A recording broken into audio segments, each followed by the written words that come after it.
नमस्कार दोस्तों, मैं हूं एडवोकेट शुभम प्रियदर्शी और आज हम बात करने जा रहे हैं उत्तर प्रदेश विधानसभा चुनाव 2027 की। और आखिर उत्तर प्रदेश के चुनाव में क्या होगा? क्या इंडिया गठबंधन इस बार उत्तर प्रदेश में परचम लहरा पाएगा या 2017 और 2022 की तरह बीजेपी खेल पलट देगी?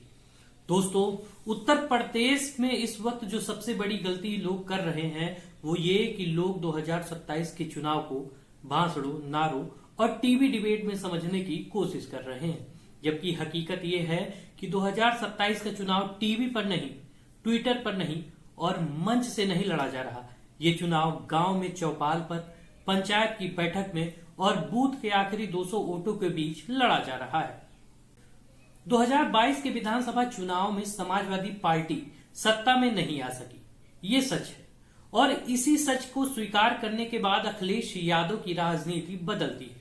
2022 में वोट प्रतिशत बढ़ा, सीटें बढ़ी, लेकिन सत्ता नहीं मिली। इसका मतलब ये नहीं था कि जनता सपा के साथ नहीं थी। इसका मतलब ये था कि जनता का समर्थन समान रूप से समाजवादी पार्टी और इंडिया गठबंधन के साथ जुड़ नहीं पाया। और यहीं से अखिलेश यादव ने एक बुनियादी बात समझी, अगर वोट बिखरा हुआ है तो उसे भाषण से नहीं, संगठन से समेटा जाता है। 2022 के बाद अखिलेश यादव ने ऐसा परिवर्तन किया कि 2024 लोकसभा चुनाव में समाजवादी पार्टी के पास उत्तर प्रदेश से 37 सांसद हैं।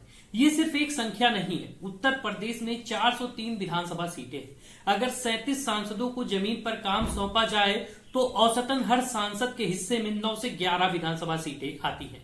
यानी अखिलेश यादव के पास 37 ऐसे केंद्र हैं जहां से 2027 की तैयारी सीधे कंट्रोल की जा सकती है। और यही वजह है कि अखिलेश यादव ने अपने सभी सांसदों की बैठक बुलाई।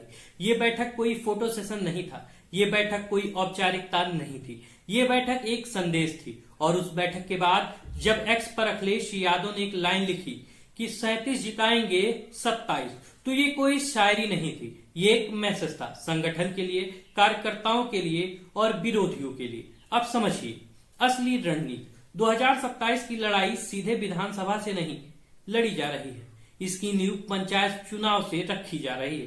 पंचायत चुनाव उत्तर प्रदेश में सिर्फ स्थानीय चुनाव नहीं होता, ये सामाजिक शक्ति परीक्षण होता है।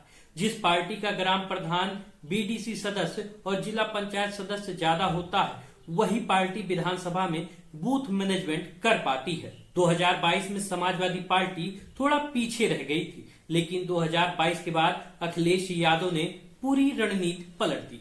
अब फोकस है पंचायत, नगर निकाय, स्थानीय समीकरण और जातीय संतुलन।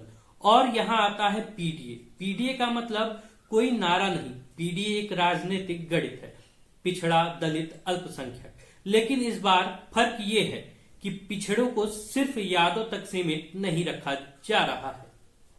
निषाद, कुर्मी, कुशवाहा, सैनी, मौर्य, लोध, राजभर, इन सबके बीच बीजेपी के अंदर जो असंतोष है उस पर चुपचाप काम किया जा रहा है। बीजेपी की सबसे बड़ी ताकत उनकी एकजुटता थी और उसकी सबसे बड़ी चुनौती अब वही एकजुटता है।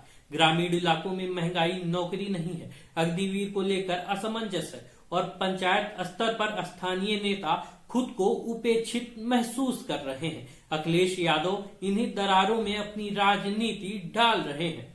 अब जरा इंडिया गठबंधन को समझिए। 2022 में विपक्ष बिखरा हुआ था, 2027 में ये सबसे बड़ा बदलाव है। कांग्रेस, सपा और अन्य दल एक दूसरे के खिलाफ नहीं है, एक ही लक्ष्य के लिए लड़ रहे हैं। उत्तर प्रदेश में कांग्रेस की ताकत सीटों में नहीं, वोट ट्रांसफर में है। अगर सीट बंटवारा समझदारी से हुआ तो कांग्रेस का 5 से 7% वोट निर्णायक बन सकता है। और यही वजह है कि अखिलेश यादव नेतृत्व को लेकर आक्रामक नहीं दिखते, वे गठबंधन को चलने देते हैं, क्योंकि उन्हें पता है 2027 का चुनाव एक व्यक्ति नहीं, एक सिस्टम जीतेगा। अब सवाल आता है, क्या समाजवादी पार्टी 2027 जीत सकती है? जिसका जवाब है हाँ, लेकिन कुछ शर्तों के साथ। अगर पंचायत चुनाव में पकड़ मजबूत हुई, अगर ओबीसी वोट बीजेपी से खिसका और दलित वोट पूरी तरह ट्रांसफर हुआ और अगर शहरी सीटों पर थोड़ा और सुधार हुआ तो 2027 में मुकाबला एक तरफा नहीं रहेगा। यही वजह है कि अखिलेश यादव आज भाषण कम, मीटिंग ज्यादा कर रहे हैं। वो जानते हैं चुनाव का शोर आखिरी 3 महीनों में होता है, लेकिन जीत की नींव 5 साल पहले रखी जाती है। और आज उत्तर प्रदेश की राजनीति में सबसे खतरनाक चीज ये नहीं कि कोई ज्यादा बोल रहा है, सबसे खतरनाक चीज ये है कि कोई चुप होकर सब कुछ देख रहा है। तो दोस्तों, आपको क्या लगता है, उत्तर प्रदेश विधानसभा चुनाव 2027 में इंडिया गठबंधन अपना परचम लहरा पाएगा या नहीं, या फिर बिहार की तरह बीजेपी उत्तर प्रदेश में भी खेल पलट कर रख देगी? आप अपनी राय हमें कमेंट में जरूर बताइएगा। और अगर वीडियो पसंद आया हो तो हमारी वीडियो को लाइक और चैनल को सब्सक्राइब करना मत भूलिएगा। तो मिलते हैं अगली वीडियो में, तब तक के लिए जय हिंद, जय भारत।